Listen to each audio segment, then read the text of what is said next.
Fine, how are you? Good. You know Shelley? Yeah. Does she live? Is she here, you know? No, her car's not here, so she's probably at work. Oh, well, where does she work now? She still works, as far as I know, for home health. Oh. Where she goes into the homes and helps people. Right. Yeah. So are you? I used to live here. Robert Jones? Oh, yeah. Yeah, who are you? Barla McGivney, Pastor McGivney's wife. Right. He's down on the end working with his toys. With the what? He has a toy collection. Oh, in the and museum? he put them in the museum. Yeah. Ah. Yeah, so I took care of your dad in the nursing home. Yeah. Yeah. And how's your mom? She's dead. She passed away, I remember Yeah, she was right here in the nursing She home. had, they had celebrated her 90th, and they had brought those Jones drinks, the ones by the Jones Company. I bought those, yeah, I remember that, yeah. Yeah. Yeah, so, are you just looking for Shelly? She's out of town a lot. Yeah, no, I just came up to go to the cemetery and check out the bridge from nowhere to nowhere, this bypass. Yeah. Yeah, this building's going to need some work, I know, but I don't know if Shelly's going to be able to handle it. Right. I mean, are they getting ready to tear down the lodge hall? Yes. Yeah. Oh, they took the tree out here. Yeah. Yeah. This is probably the oldest, or these are the two oldest buildings? Yeah. Yeah, that's why they're trying to preserve as much stuff in them as possible, so they put some of the stuff in the museum. I'm alive and well. I see the kid dead in your mom's tree. I read that in the paper. Yeah. Oh, yeah, thank you. How you doing, sir? Fine. In fact, I'm doing a lot better. My doctor thought I was dying of cancer a year ago. I bought him out at 149 pounds, and then in December, I got a call from the university. I retired 5 years ago, and they said, we need you to teach full time, beginning, in a couple of weeks. And I started. I had full load, and I gained 15 pounds, got my identity back, and then they said, well, you can teach this summer, next fall. So. Beats having nothing to do and nobody wanting you, doesn't it? Oh, it does. It took me about 2 years, and I started stumbling. And I was a pipeline technician, oil field, I&E tech, anyway. And they bulldozed the farm, and I was a lot of house up there.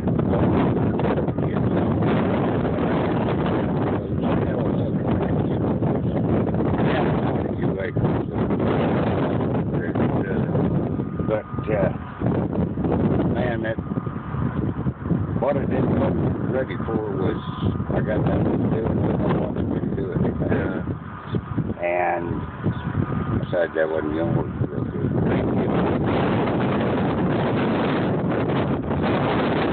I was looking for a full-time. Came out to get the license for the service. They had me doing that.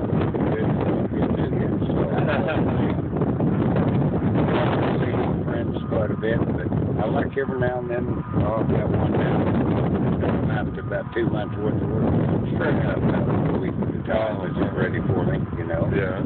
That I could do. Pretty good. So I'm good. Other than that, well, I'm glad to hear you found a new lease on life. And but I was really having memory problems. I thought it was, it was like Alzheimer's or something, and then this weight gain, and I could remember things better, and it just made a tremendous impact. Well, your body got well. Yeah. Nothing works right, and then fear sets in, and that complicates the whole thinking process. But to recover is just so inspirational, Yeah. So you live alone? Or the inspiration going back helps deep the recovery, which one of they work together. Yeah.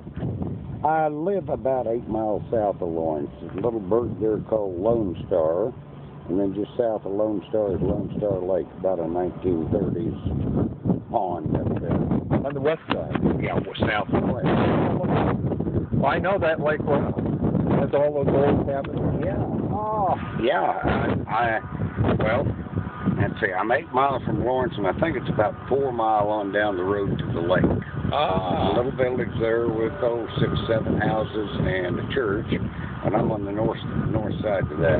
I'm the first thing you come to coming into the little town. I'm actually in the next township from the town. Right. My fence line is the section line, township line, all sorts of things. So I've got almost a quarter mile by 7, 8, I don't know. They say it's 22 acres anyway. Yeah. It's got way too big a front yard, so we let most of it go to natural habitat. Got a place mode for the kids to play, and then Washington Creek that comes out of the Lone Star Lake goes through my backyard right behind the house, and then on the other side of that I got a little meadow and a steep rocky hillside, and so grandkids love to explore the river and the valley and climb the mountain. Yeah. I didn't know what I was going to do with it, but it's $407,000 property, and I got it for $195,000. Wow. The time they sold the thing, and I had more money than I thought I was going to make.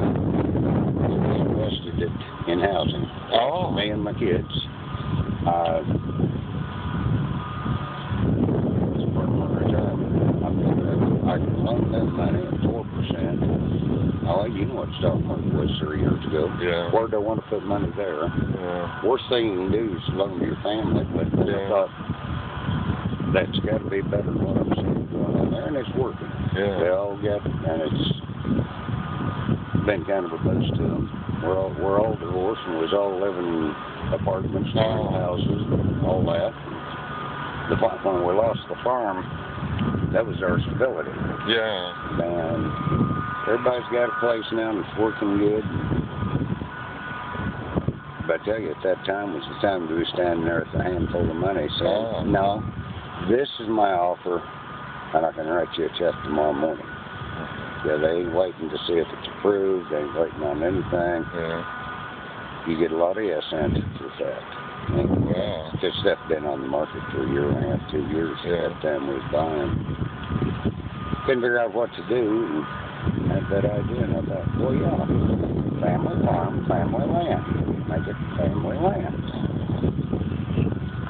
Solved 90% of my, what do you call it, will, inheritance, and estate problems I die too. It's just theirs when that happens. Well, it sounds like you came out well then.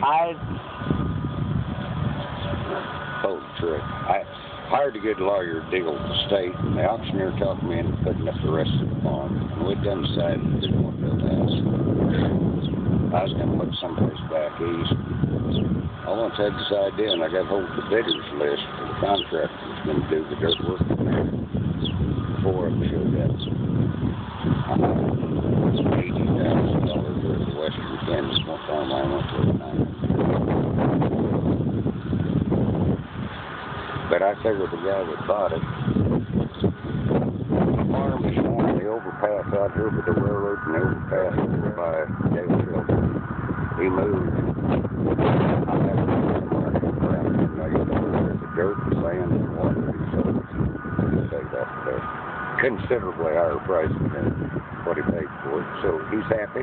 We're happy. And I can still come back out here and visit. So. Well, I think it's undermining the town, though, the way they did this bypass. Killing it, There's pros and cons. Now, I've spent quite a few years in El Dorado, and when they made 4-lane around down the foot shot. They had their town back because they had a 4-way stop in the middle.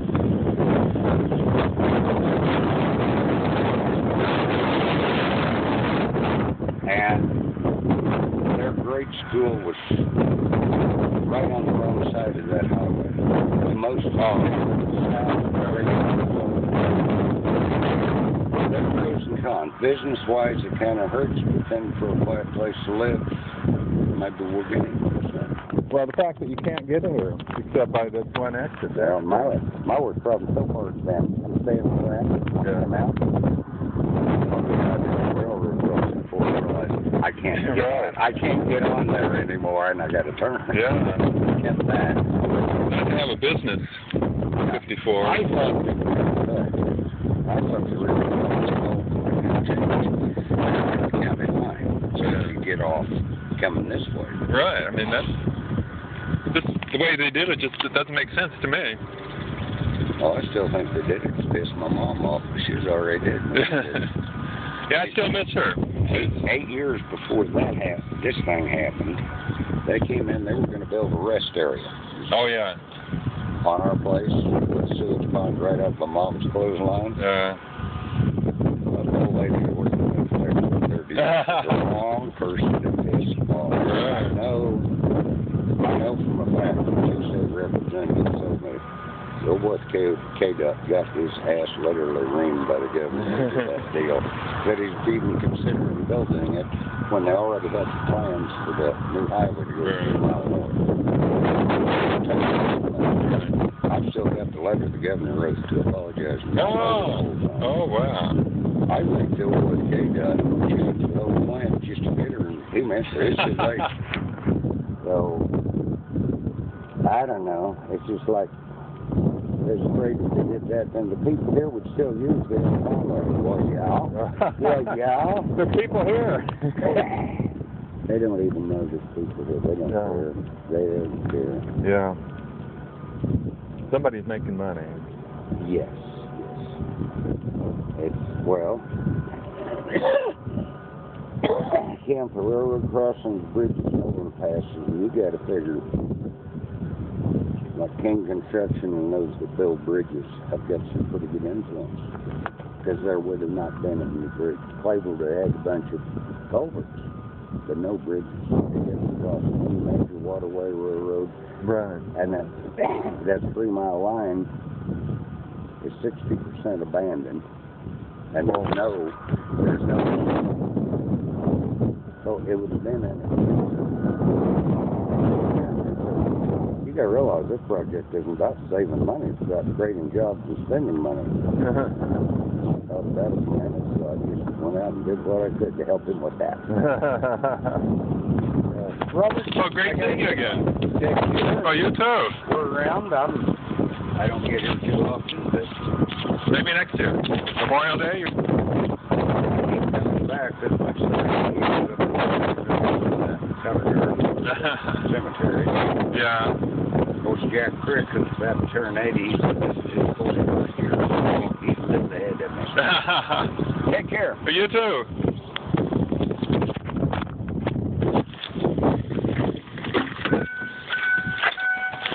Oh, you turned off the motor? Well, I thought it was for a while you were saying I didn't want to. We're going to be sucking gas up on the way home. Yeah. Who was it? David Amick. His mother worked. Oh, Betty? Right. Yeah. Right. He said they're getting ready to tear down the lodge hall. And that's why they took out the tree to expedite that. And I'm surprised they haven't told her that had to go. Yeah, there's a cat in there, so. Yeah, I saw that. Yeah. And the woman I was talking to is McGoverney, the preacher's wife, and his mother, was the bookkeeper at the nursing home for decades, and then was killed in an automobile accident here. Oh, 6-8 years ago. And she said Shaw wasn't here because the car wasn't here. She does a lot of work out of town. But this is, you can tell the roof is much worse from the back there. Looks like it's starting to pull away, too, from the part of it. Yeah. Well, I'll bet you the city condemns it before long. See, even this is starting to curve down. Mm-hmm. Well, the boards underneath, they're visible on the north side, and it's like this. Yeah. It really is.